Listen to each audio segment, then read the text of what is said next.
Episode 13. Zi, aku ingin bicara.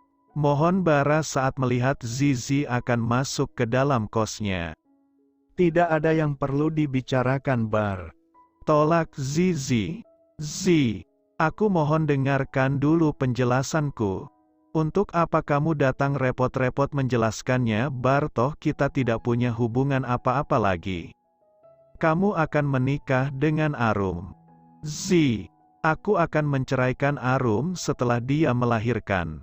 Semua ini juga karena kamu, Zi. Karena aku, kamu menghamili Arum karena aku. Gila kamu, Bar. Setelah menyakiti perasaanku kamu bilang ini semua karena aku. Di mana otakmu, Dokter Bara? Apa sudah konslet karena terlalu sering berzina? Tekan Zizi membuat Bara terasa tersindir. Kamu yang tidak mau aku ajak tidur. Kamu terlalu jual mahal sehingga aku memilih Arum untuk melampiaskannya. Tapi aku tidak mencintainya, Zi. Arum hanya mainan untukku.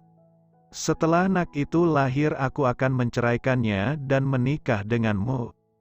Plak. Atu tamparan keras Zizi layangkan di pipi Bara. Aku bukan asteris-asteris yang bisa kamu pakai seenaknya, Bar. Meskipun aku datang dari keluarga miskin, harga diriku cukup mahal. Zi, aku hanya ingin bersenang-senang dengan calon istriku. Apa itu salah? Toh kita juga akan menikah, bukan? Aku tidak bisa mencerna prinsipmu. Aku bukan perempuan bebas, Bar. Ayolah, Zi. Maafkan aku. Setelah anak itu lahir aku akan menceraikan Arum dan kita menikah atau kita nikah lari saja, Zi. Biarkan Arum melahirkan sendiri, ajak Bara. Gila kamu, sebenci apapun aku pada Arum aku tidak akan tega melihatnya melahirkan tanpa suami. Anak itu tidak berdosa, Bar, tidak seharusnya dia menanggung malu karena tidak memiliki ayah. Lalu aku harus bagaimana? Nikahi Arum. Kamu harus bertanggung jawab. Tapi aku tidak cinta, Zi. Kekeh Bara. Tidak cinta tapi bisa hamil. Ketus Zizi. Zi. Aku hilaf. Hilaf bukan berkali-kali, Bar. Aku tidak ingin berdebat lagi. Silahkan pergi sebelum semua anak kos keluar dan melihat kita bertengkar di sini. Biar saja, aku tidak akan pergi sebelum kamu memaafkanku. Aku sudah memaafkanmu tapi tidak bisa melupakan kejadian itu. Kamu tahu betapa kecewanya ibuku. Aku bisa menjelaskan semuanya, Zi. Ayo ajak aku temui keluargamu. Ajak Bara menarik tangan Zizi. Jangan kurang ajar, Bar. Keluargaku tidak akan menerimamu. Tepis Zizi cepat, dia merasa jijik. Bara memegang tangannya. Dulu kemana saja kamu? Aku hubungi selalu sibuk. Menghindar tidak jelas dan sekarang kamu datang untuk mengajak aku menemui keluargaku. Dasar lelaki gila. Zi. Mama sakit karena ini. Aku harus menebus semuanya, Zi. Aku mohon bantu Mama untuk sembuh kembali. Mohon Bara tapi tak dihiraukan oleh Zizi. Zizi mendorong tubuh Bara dan segera berlari masuk ke dalam kos. Zi. Buka, Zi. Pekik Bara membuat penghuni lain terganggu. Zi. Jika kamu tidak membuka pintunya aku akan hancur, Zi, ancam Bara. Coba saja kalau kamu tidak mau dipukul oleh seluruh penghuni kos. Jawab Zizi ketus dari dalam. Tubuh Zizi sedikit gemetar. Dia takut Bara benar-benar menghancurkan pintunya, sudah pasti dia akan malu. Zizi meraih ponselnya lalu menghubungi Pras karena cuma Pras yang bisa membantunya saat ini. Halo Zi. Pak, bantu saya. Tolong bantu saya, Pak. Bara datang mengamuk di rumah saya, Pak. Ucap Zizi gemetar membuat Pras kaget. Jangan buka pintu, saya akan segera datang. Jawab Pras menutup ponselnya cepat. Bara, kamu selalu membuat ulah. Geram Pras. Zi, buka. Pekik Bara dari luar. Nak Bara, kenapa teriak di depan kamar Zizi? Tanya ibu kos Zizi. Maaf Bu. Saya dan Zizi sedang bertengkar, jadi saya ingin bicara tapi Zizi menolak, jawab Bara.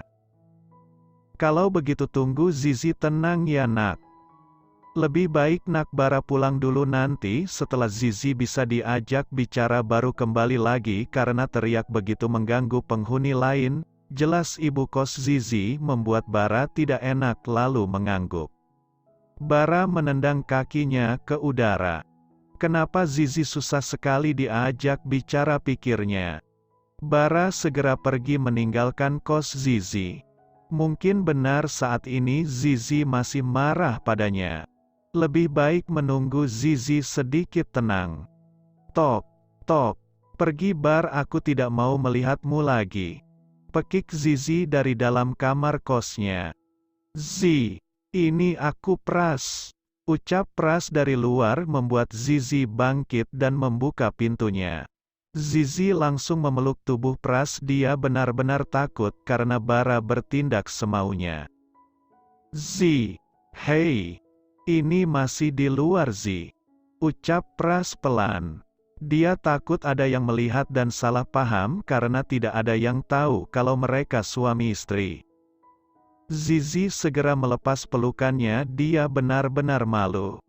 Karena bisa-bisa lepas kendali karena terlalu ketakutan. Maaf Pak, saya terlalu takut. Kemasi barang-barangmu. Untuk sementara waktu kamu tinggal di apartemen saja sampai keadaan aman. Usul Pras. Tapi Pak, kamu mau Bara datang lagi dan mengganggumu? Aku tidak bisa setiap waktu harus datang kemari Zi. Apa tidak merepotkan Bapak? Tanya Zizi. Zi, kita suami istri dan saya sudah berjanji pada ibu untuk menjaga kamu. Tegas Pras membuat Zizi mau tak mau menurut. Dia juga tidak mau terjadi keributan seperti tadi di sini. Zizi duduk di ranjang berseprai kuning gading. Kamar itu cukup luas dengan tempat tidur besar di tengah ruangan. Ada meja rias dan sebuah lukisan pegunungan yang terbingkai besar menempel di salah satu dinding. Ini ketiga kalinya Zizi menginap di sini. Pertama bersama kakak iparnya Nisha. Kedua saat di Patah Hati Bara ketahuan menghamili Arum, dan ini ketiga. Entah sampai kapan dia di sini, mungkin sampai Pras menceraikannya. Tiba-tiba perut Zizi merasi lapar karena memang dari tadi sore dia belum sempat makan.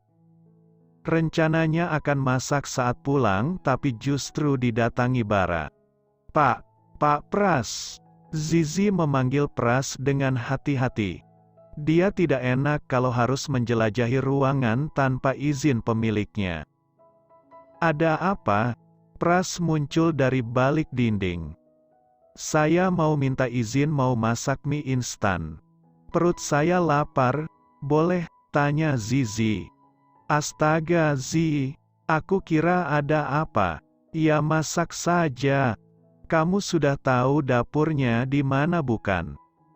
Harum bau sabun beraroma maskulin menguar dari tubuh Pras yang baru selesai mandi. Pria itu memakai celana pendek dan kaos oblong putih membuat ketampanannya berkali lipat. Kamu belum mandi? Tanya Pras pada gadis yang masih bengong. Belum Pak, saya mau makan dulu. Apa Bapak mau juga? Biar sekalian saya masak. Boleh. Jawab Pras yang berjalan mengikuti langkah kaki Zizi.